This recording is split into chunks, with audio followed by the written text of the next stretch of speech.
So, a little disappointing here that we only have one out of six that we sowed. So I'm not sure why that is. What I found a few days ago is that the temperature wasn't quite warm enough. It was only, in the low 20s. So that was with the lights off. So I've added, this small little heater, just indirect heat, right? Never pointing directly at the plants. So pointing this way. And sure enough, that's usually the problem with seedlings, is that they're not getting enough heat. And heat is the thing that triggers them to get going. But yeah, what we have here is 1 out of 6. So I'm going to continue to take my water pH to 5.8. Right, I'm going to continue to soak them, each one like this, and then dumping that water. And now that I have the seedling up, I am going to get this above the deep water culture environment, because like I said, just as it kind of emerges where it's like almost ready to get the collar on, we have roots emerging.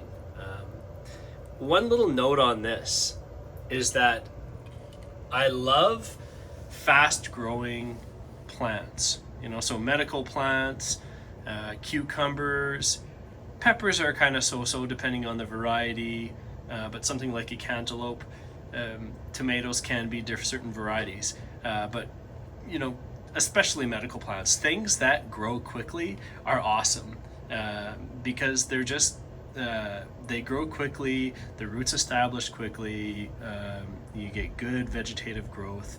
It's all really nice. Things that grow really slow, I find not as enjoyable, and especially for new growers, I would say anyone who's a new grower getting into this, choose something that grows quickly. Cucumbers is a great one to start with, a very aggressive plant. But so for the rest of my tent, what I have here is, I have the lights on. I don't want to drop them. I'm just going to keep them raised nice and high and just play with the intensity. And I have it about 25%.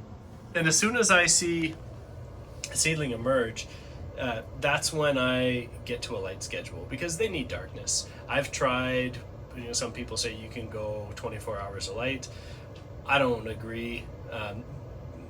I find plants need darkness to really grow in their optimum, to do their best and thrive. So I've changed from pure dark to then I went to pure light for a couple days now, and now that I have a seedling, I've switched to 18 and 6.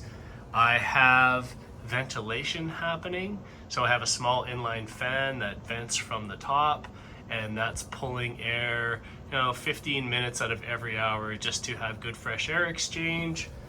Right, this is just a passive hole, so it's allowing cooler air in the bottom, taking that hot air out of the top. And now that we have a seedling up, and we're going to get that into a Hydrobucket, right? Now that we have roots coming out the bottom, we want to get it into the deep water culture environment and watch it just take off like crazy. But now that we have that seedling up, we need to get this environment dialed in. If you can see, our humidity is, 10% is what it's showing there. The house humidity is more like about 25%. But we definitely need to get the humidifier running in here, because growing is all about environmental control. So follow along as we get these into Hydrobuckets for the next video, and hopefully we get these other seeds to germinate, so we're not just growing one, but you know what, maybe one is enough for a 4x4 tent. I don't know. Having too many plants in too small of an area is a new grower problem as well. So less is more often. So thanks for watching, follow along, and let's grow some cantaloupe.